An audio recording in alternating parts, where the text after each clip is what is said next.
Okay, well, I'm back in my studio again this morning. Been inspired by the fields at Parklands in Galleywood, the lovely display of sunflowers. So I've decided to try and capture that moment of just as the sun goes down, where the flower heads tend to shine out against the more sort of dark twilight feel of the evening. So I've laid out all my basic colours and brushes and what have you. I've got all my colours freshened up with water. Just use a flat brush for that and pop them in like that, pop it in the water and just freshen them all up. It is a very warm day here in my studio. It's probably almost too hot to paint these outside, and anyway I want to try and get that evening feel. So I've damped all my colours so they're nice and damp. So that's that. Put my drawing down. It's going to be an evening scene, as I say. Just bring the camera around so you can see that. The basic shape of everything, and I'll just tighten the camera up. There we go. Just check it's in focus. Yep. Right, so basically what we have here is a cottage. That's Rignall's Lane, Lower Green, sort of the road that runs behind this cottage. We've got a lovely cottage there, small in the background, trees and flower heads, but the grasses and leafing from the flower heads are considerably darker. I have considered using masking fluid on the flower heads, but I want a free and looser feel, so I'm going to try and refrain from that and show you how I'm going to treat this subject.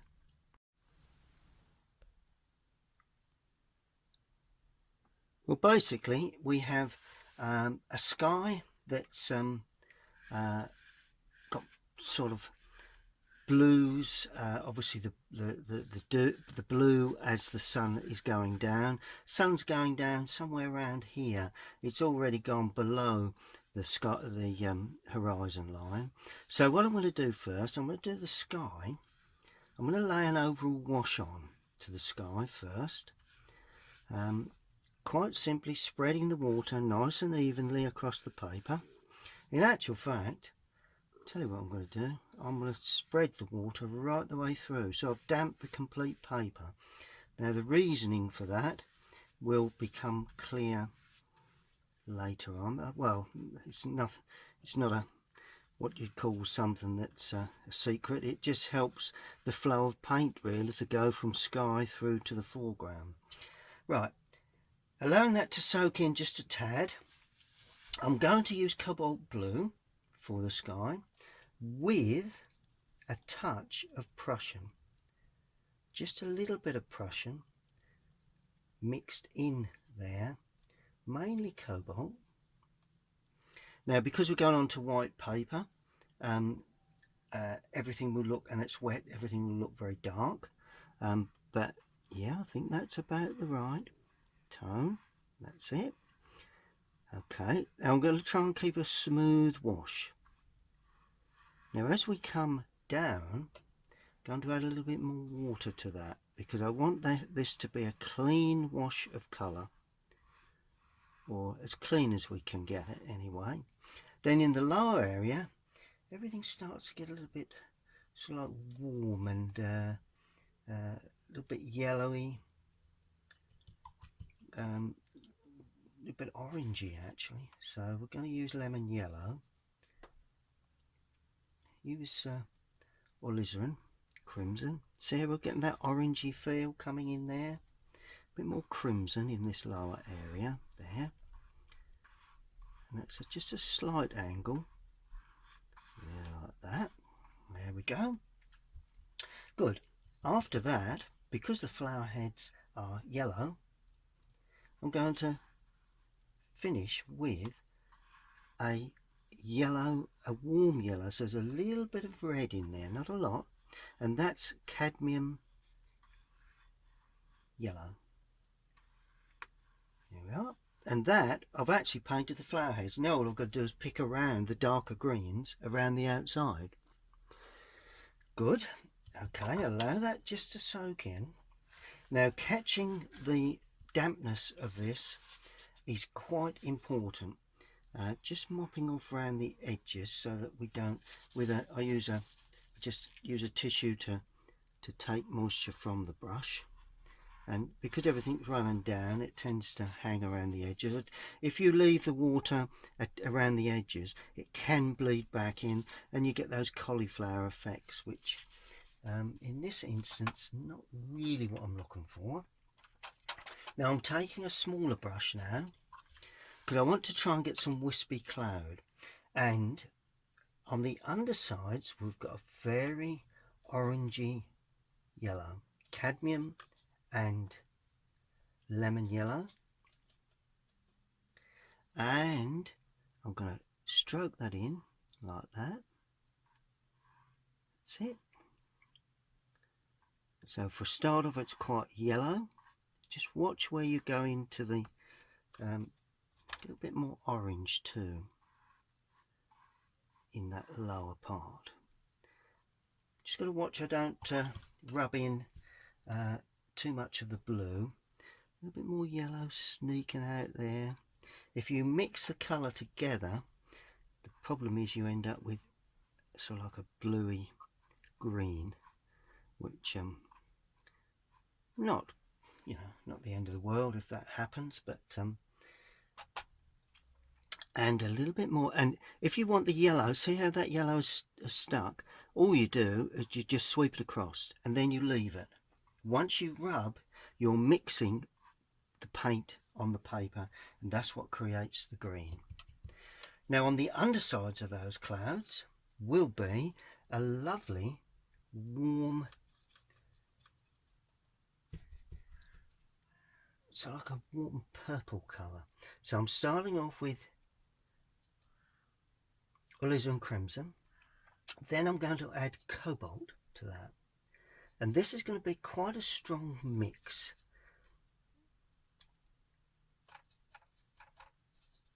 That's it. Right, let's just see where we are with this. And there we go.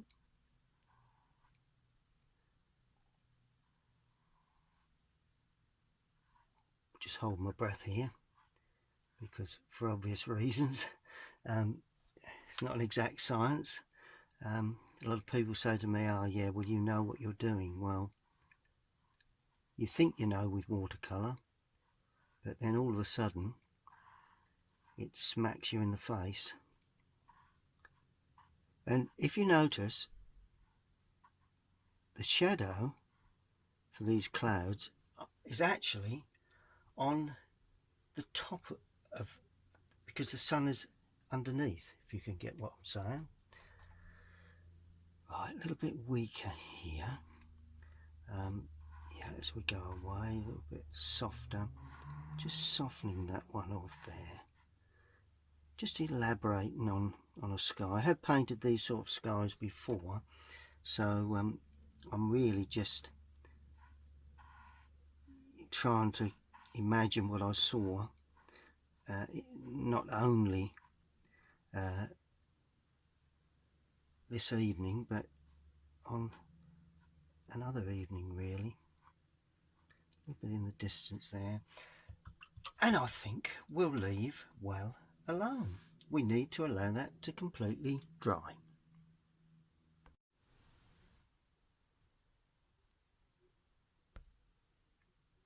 Okay, well that has completely dried out. So my next stage is I'm going to start from the back working forward. So it's really a matter of producing something around these sort of areas, the real distance areas, just to give a hint that something's going on in the background really. It's now everything has got to be quite dark to get the impression of light coming from the background, because you've got to remember the light is behind everything. It's not to the left, it's not to the right, it's not behind the viewer, it's actually in front of the viewer, below the horizon. So first thing I'm going to do to achieve that, so everything's got to be quite dark really. There is a building here, but I'm going to just use a little bit of imagination and just put in a tree. Purely it's got to be quite dark, and everything this time of the day, everything is muted. All the lights and the dark and the tones sort of like blend a little. So it's going to add a little bit of light red to the alizarin with just a touch of raw sienna, and I'm just going to try and create the illusion of a background tree there. Well, and the reason for dampening the paper is to see how they get a soft edge, and that's what I'm looking for. There we go. Just tease off that little bit of paint that's running there. Don't want that to bleed back. So I've got a soft edge at the top, hard edge where we've got these darker trees coming in. Now there is a roof area here. I'll show you where. So I'm going to paint that in, distance roof area, and that's going to be fairly dark. That's a roof line, and the reason that the way we can show that is we're putting a couple of chimneys in. See, immediately you put those chimneys in, the viewer then knows that it is a roof. Without that, it's just a band of colour really. So there's all these little touches that over the years you gradually learn to put in, because it hasn't worked in the past, I suppose. That's probably what's happened to me. And there is another building here. I suppose we ought to just show that. A bit more red into this. Still fairly dark. All these have got to be quite dark. This brush doesn't point particularly well, so whether that's the right brush to use, I'm not sure, but never mind. We'll worry about that later. And I would say that if you get an area, if you notice I've gone at the wrong angle there, if you get some kitchen towel before it actually dries, and you can take it off with that. There we are, and all of a sudden you've got a nice straight edge. Good, so that's that. That's a nice start. We'll allow that to dry. Right, now I'm going to do, let's deal with the cottage. Use a brush that points a little more. Well, perhaps not. My brushes are tending to lose their points now. I do sort of get a little bit vigorous with them, which I shouldn't do, but there you go. First thing I'm going to do is paint the roof, because I want to get that the right tone, and in actual fact it is quite dark. So I'm using light red, alizarin crimson, those two together. I like to keep the alizarin going because I've used it in the sky, so I like to keep it going throughout the picture. There we are, light red and alizarin with a touch of, well, we've used cobalt blue, let's use cobalt blue. Got to remember, all this has to look extremely dark. Right, chimneys in first, gently. One chimney there, impression of chimney pots. One chimney there, and the chimneys and the pots all blend together, and so does the actual roof itself. So they all blend into one. There we are. And this needs to be, just go a little bit darker than that. It does seem funny that we've got to go very dark, but the point is that unless you go dark enough, you don't get the feeling of light coming from behind. So if you want a feeling of light, then you need to paint extremely dark in certain areas. The tone values are very important in painting. No matter what you paint, tone values really are crucial to the final outcome. You will just see the overhang of the roof line there, just coming down there. I've had to shape that brush purely because it's not got a point on it. There we go. So that's that part of it. I'm also going to put in the roof now of the lean-to, and this will be a little lighter. There we are. See, I've been a little lighter than that. I mean, all these areas can be darkened later if you need to, but that area there will be a little lighter because it's reflecting the light, presumably. It's just something that I feel fits the scene. Make certain I get that perspective correct. Good, so that's that. And there's also another little lean-to here, I believe.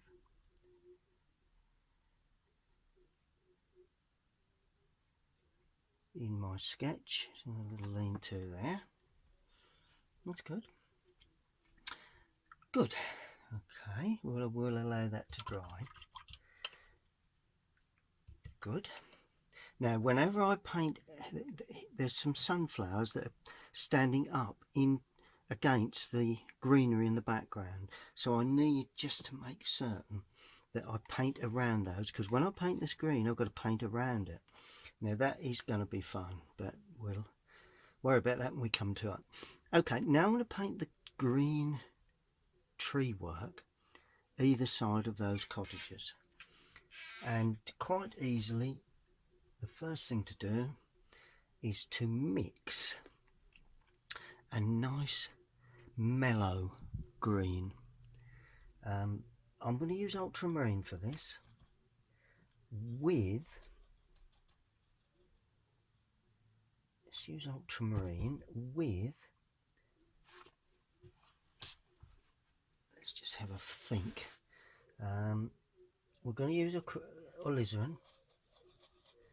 That's it. That's the one, with a little bit of lemon yellow, because we're looking for that earthy, dull sort of. It's a green, but it's a muddy green, if you like, I suppose. Which I know, you know, when the sun's out, you keep away from muddy colours because everything is nicely bright. But with these sort of subjects, they're more mellow colours. And all we do now is to just paint in, starting off in the lower area, just checking the colour of that. Yep, that's pretty much as one would have expected. And just drawing down to try and get the feeling of openness, just dragging across the paper. Don't want to lose too much of that nice light effect there from the top of that tree. There we go. That tree is quite open on the top. Lots of open areas. There we are. Now we can go considerably darker, I think, if that seems to work. There we go. As we head off into the lower area, like that, a little bit more there. Now as I head down here, I've got to pick around those flower heads down as far as the tops of, so that's the flower heads. Now I'm not depicting those flowers in any real detail. Quite often if you get too detailed, then unfortunately everything has to be detailed. Just add a bit more yellow to that. There is a couple of flower heads there, there's one there. So I'm just picking around those flower heads, just trying to get a jagged edge. There we go. And I'm just going to drag that down there, just to create another form of tree. There we are. And there's a flower head there. Is there any there? No, that's just the tree. And I'm just going to leave a bead on the top of that. I don't know whether I will in the end, but let's just see how that works. And what I've done, I've left the tops of the flower heads that are just standing up against that background unpainted. There we go. And that finishes along that bottom line. Whether any of them will need to be darkened later, that is something we'll need to arrange very shortly. Right, now I'm going in with a really dark now. It's the same mix, or the same colours, only a little bit stronger in a mix. There you go. Yeah, it's just a little bit darker, and I'm breaking up again those outside edges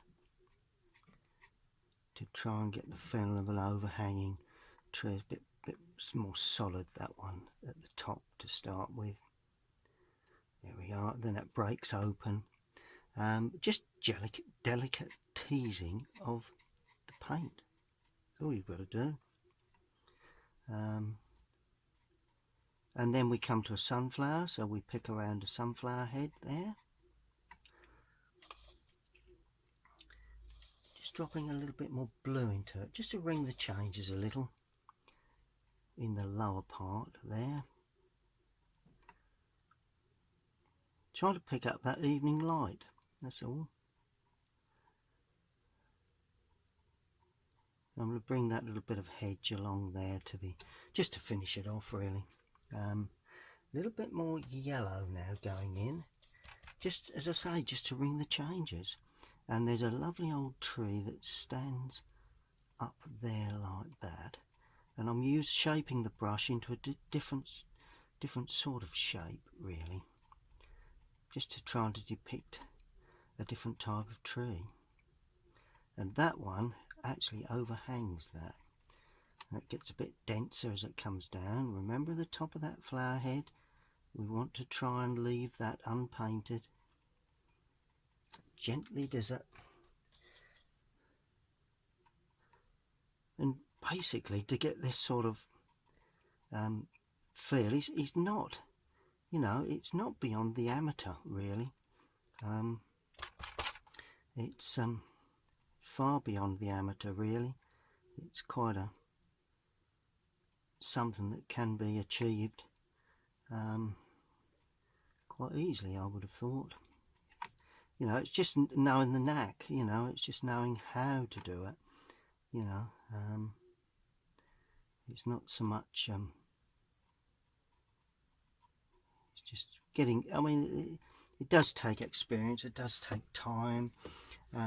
Obviously, one needs to gain real confidence with what's going to happen with the brush strokes when you lay them on. And you know, I mean, it's I understand it's not an exact science, and I've proved that to myself many times when I've experimented and things have just not gone well. Can be very frustrating, but in my experience, don't lose heart. Enjoy the process, because the process of painting is extremely enjoyable. It shouldn't be frustrating. It can be, but it's just like learning a musical instrument really. You know, that it's a bit of a craft, it's a bit of a skill, It's a bit of everything, but if you treat it as an enjoyment, if all goes well on the odd painting, just give yourself a pat on the back, because that really is sort of just going to go a little darker here. Just felt we haven't quite got the density, although I know we do see the light coming through, but just going a little darker around that area. There we are. So that's the trees in the background with the roof of the building. Okay, well that's drying off nicely. Let's do the windows next. Or no, hang on. Let's do the wall of the building. Now the wall of the building, it's a light, almost white render, but of course it wouldn't appear white because it's slightly in a silhouette, that sort of silhouette feel. So we need a cool colour now, a cool blue. We're going to use ultramarine again, with alizarin, but it's got to be blue, because blue will be the colour that is required. And I'm going to paint this side first, but I'm going to paint around the windows. The windows will be left until the end, and I'm going to make that lighter than the background there. So although it's white, it's actually coming up as a grey. There we are. And this one to the left is going to be lighter still. It's got a bit of sun on it, shall we? Or perhaps we will be a little darker than that. There we are. I think that's probably the right tone. Its tone value is very important when you're looking at these sort of subjects. You know, if you get the tone values correct, chances are you're not far out from what you want to achieve. Right, just lift a bit of colour off there so it doesn't be too strong. And notice how I've left the windows unpainted at this stage, because I'm not sure what sort of colour we're looking at there yet. Those windows there, but they're darker. There we are. So just make certain we get those windows looking right. And I'm also going over that one in the distance there. That's not as important. That's probably the focal point really, apart from the flower heads. Good, so that's that. While that all dries off, I'm going to paint in the greenery around the sunflowers. Now this is a tricky part of the picture. I'm going to use cobalt blue for this. I'm going to mix a nice puddle of paint. So cobalt blue and a nice puddle of paint.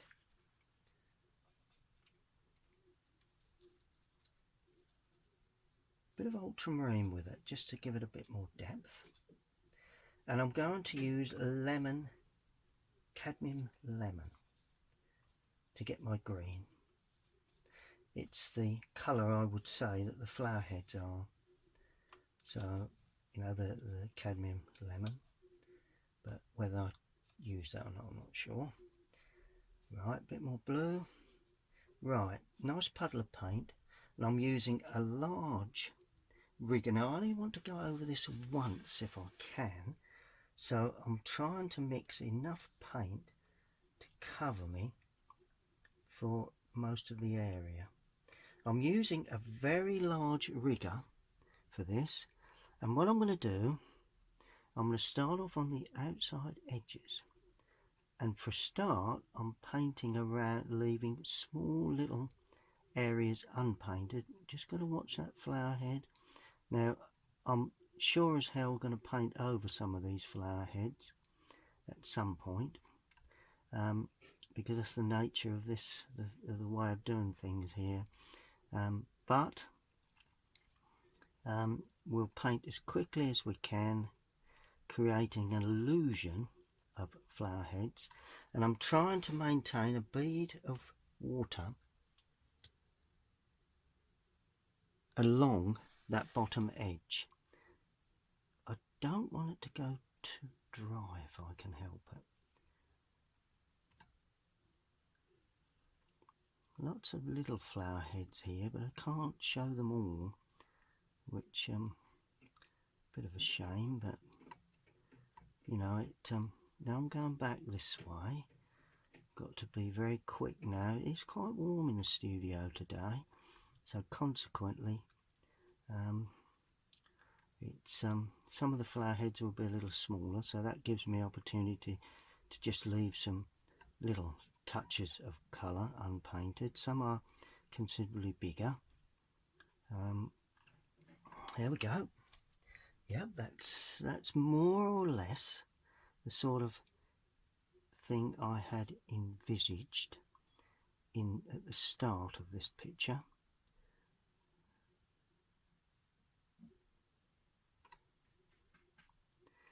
It's all very exacting work, which is not an easy thing to do. I will, you know, for anyone that's trying to paint along with this, I would say that, you know, we're not doing something here that is easy to achieve, but if you can get it to come off, then you've got a chance of a little winning painting. There we are. Now that's a nice big flower head. Nice to have one large flower head, a couple of little ones there, and another large one there. Just try and create a jagged edge. You know, picking up exactly the outside shape of these flower heads is not, in my opinion, vital, because it really, as you work your way down to the foreground, you can be a little bolder with the brush strokes. But let's just continue along this back edge. Seems to be working quite well. Another one there, another smaller head there. Once you put the hearts in on these flower heads, that's another thing that tells the viewer what they are. Just going to remix ultramarine with a little red in there. Yeah. And I'm going to paint away in this manner.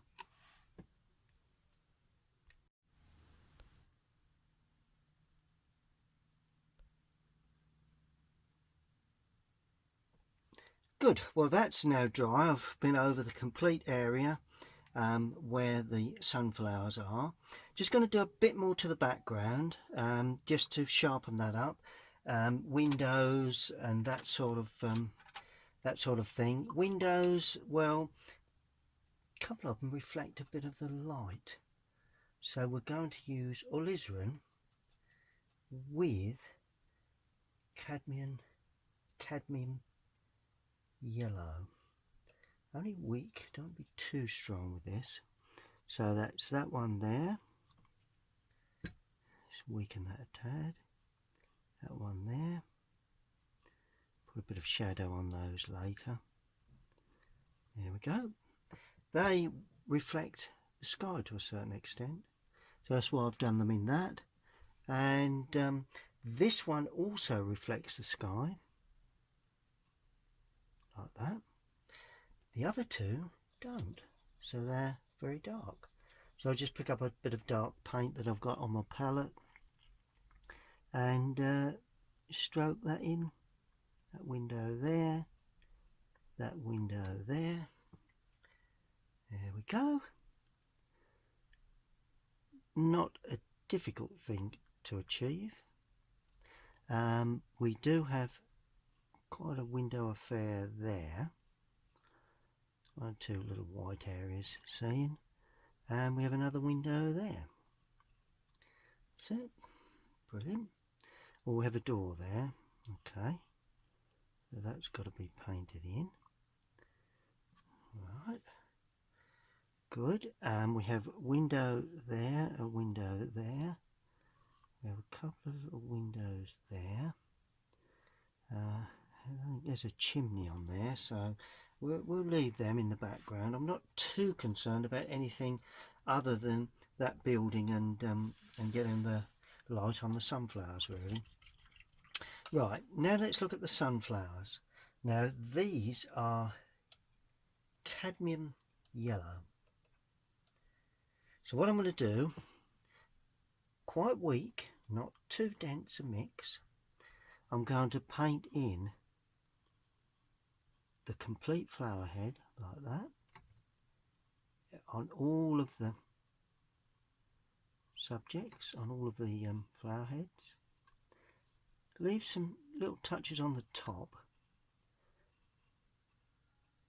Wherever you see gaps that I left, just tinting into this colour, because that will tell the viewer that they are sunflowers. And we just keep tinting them like that, picking up a little bit more colour, tinting that one in, tinting that one in. And if you notice, I'm not painting all of the area, you know, I'm leaving a little of the colour unpainted. The reason for that is that, you know, I already had an underpaint. If you remember, I did an underwash, so consequently there is a little bit of yellow there. Sometimes I actually ended up with a bit of red, sorry, a bit of a bit of the red running in, but that's doesn't really affect the overall feel. In actual fact, although the sunflowers would not really reflect the sky, I suppose, it's nice to have a little bit of the reddy pinky colour of the sky into where the sunflowers are. Good. Now while that's drying, I'm going to paint in a little, just a suggestion of the feeling of stems, really, in the foreground, and they're just dark greens. So a bit of paint where I've got it in the palette previously, ultramarine, cadmium, lemon, and a little darker than the colour on the palette there, on the and what I'm going to do, going to just add a little bit more water to that. Stems, just about, so you can see a lot of the stems.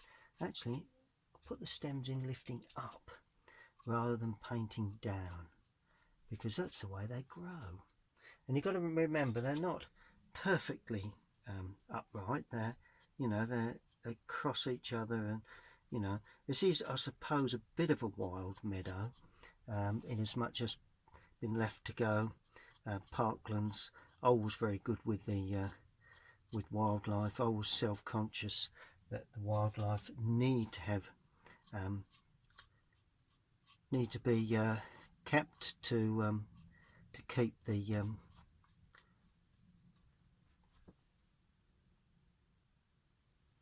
got to, you know, we've got to keep the wildlife going, really. Without the wildlife, we would have a real hard job to survive. Okay, right, so that's good. Okay, now I think that's dry. I'll make certain that's dry before I put anything else in. Okay, now just some touches on the windows, some dark touches. They just need just a little more sort of defining. So we just a little bit of definition there and there, a bit of definition there. Not going to do too much to this, because if I do, then you know, the more detail I give to this, the more detail the flower heads would need, and before you know it, you've got too much in the way of detail, and you tend then to becomes botanical rather than an impression. And I'm just getting rid of some light areas against that building. It's just off-putting to have lights against that building. That's it. Good. Now the centres of the flower heads, well, we're going to use alizarin, definitely, and they're quite warm brown, so let's try burnt sienna with alizarin. Nice rich dark colour, which is what we're looking for. Let's do a couple of small ones to start with, just to check we're right. The centres, let's do another one there. There we are. I think that probably does it. Quite big hearts, some of these. And leaving some little touches unpainted in the centre. Trying to vary the tone of this as well, because and of course they face in different directions to a certain extent. Just got to watch we don't get too uniform with these. You know, some of them are looking down a bit. That one's looking sideways. This one's looking to the right, and some little touches there in the centres.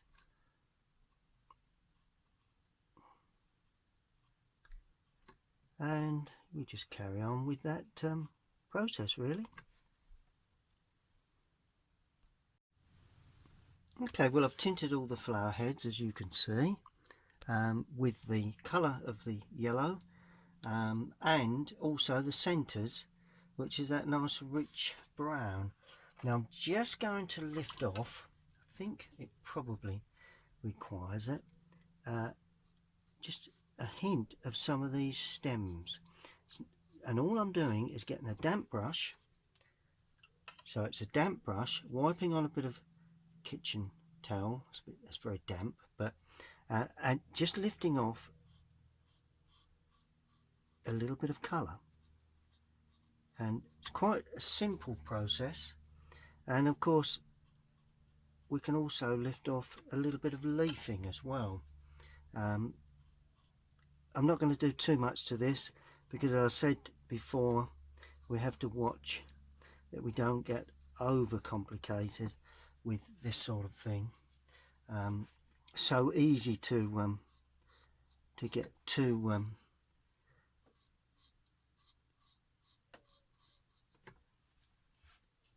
just put an interest in the foreground, really. If you get too detailed, then unfortunately tend to lose the effect in the end. So what I'm doing, I'm cleaning the brush, right, in water. I'm putting it, so use a proper kitchen towel, just remove a little bit of the moisture, and the brush has still got to be damp, so that it damps the paper and then lifts the colour off, because a damp brush needs is waiting to be filled with colour, but a completely wet brush is actually wanting to draw in, lay on colour. So consequently, when you paint with a brush that's very damp, you lay on colour. When you have a brush that's just slightly damp, it wants to lift off colour. And if you get the brush in about the right dampness, if you like, that actually damps the paper and then wants to lift off colour into the hairs of the brush. And that's really what I'm doing, you know. and I'm lifting off one or two just some indications. It's only just indications that there are some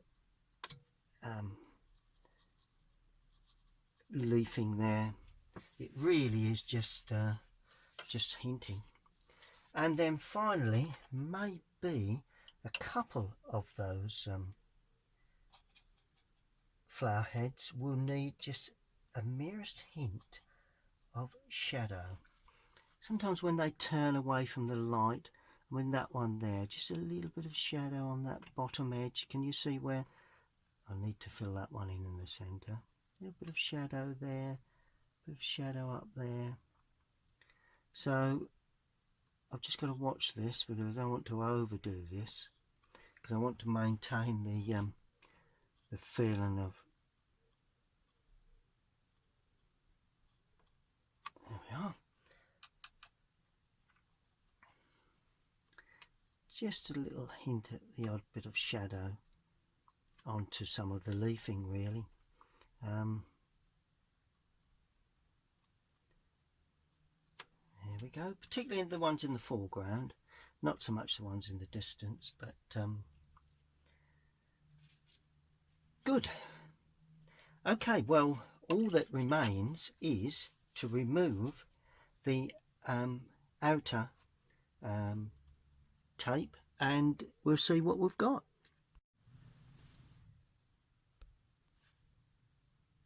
Good. Well, I've removed the tape, as you can see on the outside, so let's give it sort of like a mount effect, and I think that's come off pretty much as I intended. Don't think I'm going to do anything else to it. It's best to keep it simple, I think. I am going to put in a couple of just indications of birds in the distance. Just feel that, you know, the sky could benefit from just an indication of distant flock of gulls, perhaps, that are just heading off back from the fields to the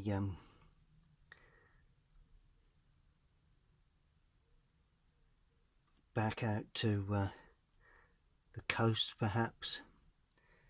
It's all just to give it a bit of impetus, really, a bit of interest.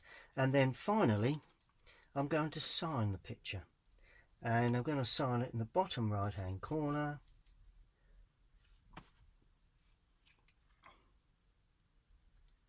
Always good. Always sign your pictures. Don't matter whether you feel they've been successful or not. Who knows? Who knows what they'll be worth in the future? Chances are mine won't be worth much more than they are today, but who knows? Okay, well, I hope you've enjoyed that. It's just an idea of how to create an impression of those lovely sunflowers in a it's more or less an open meadow, and the sunflowers are allowed to grow up with the all the other planting around them. They're not over cultured, and thoroughly enjoyed painting that one. If you've enjoyed watching, then please subscribe to my YouTube channel. This one will probably be for sale on my website very shortly. So if you visit Colinsteedart.com, you will see my latest paintings I have for sale. Get those brushes out, and happy painting.